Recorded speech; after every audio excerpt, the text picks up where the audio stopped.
Good evening. ఈరోజు క్లాస్లో మనం కొంగు నాడు గురించి తెలుసుకుందాము. కొంగు నాడు అంటే కొంగు నాడు ఒక ప్రాంతం తమిళనాడులో. ఆ ప్రాంతం ఎందుకు వార్తల్లో ఉంది అంటే ఆ ప్రాంతంలోని ప్రజలు తమిళనాడును విభజించి కొంగు నాడును ఒక సపరేట్ రాష్ట్రంగా, ప్రత్యేక రాష్ట్రంగా ఏర్పాటు చేయాలి అన్న డిమాండ్ కొనసాగుతుంది. సో ఇక్కడ మనం ఒక విషయం జ్ఞాపకం పెట్టుకోవాలి. ప్రత్యేక రాష్ట్రం కావాలి అనే డిమాండ్లు దేశంలో చాలా చోట్ల మనకు కనిపిస్తాయి.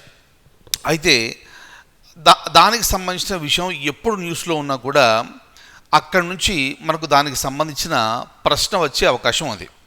కాబట్టి కొంగునాడైనా కావచ్చును, లేదా మరొక ప్రాంతమైనా కూడా అది ఎప్పుడు వార్తల్లో ఉన్నా దానికి సంబంధించిన పాయింట్స్ దయచేసి రాసి పెట్టుకోండి. రాబోయే ఏ పరీక్షలోనైనా దాన్ని అడిగే అవకాశం ఉంది. సో దానికి సంబంధించిన పాయింట్స్ మనం ఇప్పుడు చూస్తాము. అలాగే అమెరికా నుంచి భారతదేశము P-81 ఎయిర్ క్రాఫ్ట్స్ని మనం తెచ్చుకుంటున్నాం. ఇది దేనికంటే పెట్రోలింగ్ పర్పస్కి, అది ఇండియన్ నేవీలో దాన్ని ఇండక్ట్ చేయడానికి. అయితే ఆల్రెడీ కొన్ని వచ్చాయి, ఇంకా రావాల్సి ఉంది.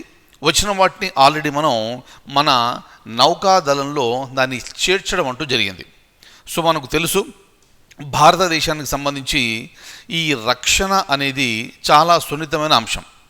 కాబట్టి ఈ రక్షణ వ్యవస్థను ఎంత పటిష్టంగా చేసుకుంటే భారతదేశానికి అంత సెక్యూరిటీ కల్పించినట్టుగా ఉంటుంది. కాబట్టి మనం ఒక పక్కన చైనా కానివ్వండి, మరొక పక్క పాకిస్తాన్ కానివ్వండి, అలాగే చైనా శ్రీలంకలో చేసే వ్యాపారం కానివ్వండి, లేదా పాకిస్తాన్తో చేసే ఆ లావాదేవీలు కానివ్వండి. సో తద్వారా ఈ చైనా యొక్క ప్రజెన్స్ ఇండియాకు చాలా దగ్గరగా వస్తుంది. కాబట్టి మన దేశానికి సంబంధించి మన రక్షణ వ్యవస్థని మనం చాలా పటిష్టపరచుకోవాల్సిన అవసరం ఉంది. అందుకే ఈ పెట్రోలింగ్ పర్పస్లో, అంటే గస్తీ కాయడానికి ఈ ఎయిర్ క్రాఫ్ట్స్ ఉపయోగపడతాయి. కాబట్టి వీటిని మనం తెచ్చుకోవడం అనేది జరిగింది. సో దీనికి సంబంధించిన పాయింట్స్ మనం చూద్దాం. ఇప్పుడు దయచేసి ఒకసారి చూడండి. సో ఇది డాక్యుమెంట్ చూడండి. ఇక్కడ కొంగునాడు రీజియన్ మనకు ఇది వార్తల్లో కనిపిస్తూ ఉంటుంది. ఈ కొంగునాడు అనే ప్రాంతం ఏ రాష్ట్రంలో ఉంది? కేరళ, తమిళనాడు, కర్ణాటక లేదా గోవా? ఆన్సర్ వచ్చేసి తమిళనాడు, రైట్. సో ఈ పాయింట్ మీరు జ్ఞాపకం పెట్టుకోవాలి. Important one. ఇది తరచుగా మనకు కనిపిస్తుంది వార్తల్లో. ఆన్సర్ వచ్చేసి తమిళనాడు. అలాగే రెండవ పాయింట్ కనుక మనం చూస్తే, India is procuring P-81 air crafts from. So ఇది P-81 ఎయిర్ క్రాఫ్ట్స్ అమెరికాలో ఉన్న ఒక అతిపెద్ద విమానయాన సంస్థ బోయింగ్, మీ అందరికీ తెలిసిన పేరే. ఆ బోయింగ్ సంస్థ ద్వారా ఇవి తయారు చేయబడుతున్నాయి. క్లియర్. సో ఎగ్జామినేషన్లో అడగడానికి అవకాశం ఉన్న క్వశ్చన్ ఏమిటంటే, P-81 ఎయిర్ క్రాఫ్ట్స్ని మనము, అంటే భారతదేశము ఏ దేశం నుండి దిగుమతి చేసుకుంటుంది? సో ఇప్పుడే నేను చెప్పాను కదా, అమెరికా. ఆ కంపెనీ పేరేమిటి? బోయింగ్. ఆ కంపెనీ పేరు కూడా అడిగే అవకాశం ఉంది. కాబట్టి దయచేసి ఆ పేరు సుపరిచితమైన పేరు అందరికీ. ఆ కంపెనీ పేరు బోయింగ్, అది జ్ఞాపకం పెట్టుకోవాలి, రైట్. అలాగే ఇక్కడ నుంచి మనం ఇంకా ముందుకెళ్తే మనకు central institute of Indian languages, ఇదొక ఇన్స్టిట్యూషను, ఇదొక సంస్థ, ఇండియన్ లాంగ్వేజెస్కి సంబంధించిన సంస్థ ఇది, రైట్. అయితే ఈ సంస్థ ఏ నగరంలో ఉంది అనేది క్వశ్చన్ వస్తుంది.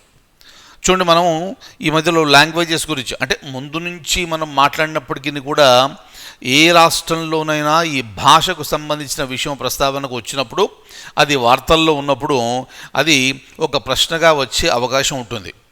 సో ఇక్కడ మనకు కావాల్సింది ఏమిటంటే, central institute of Indian languages అనేది ఏ నగరంలో ఉంది?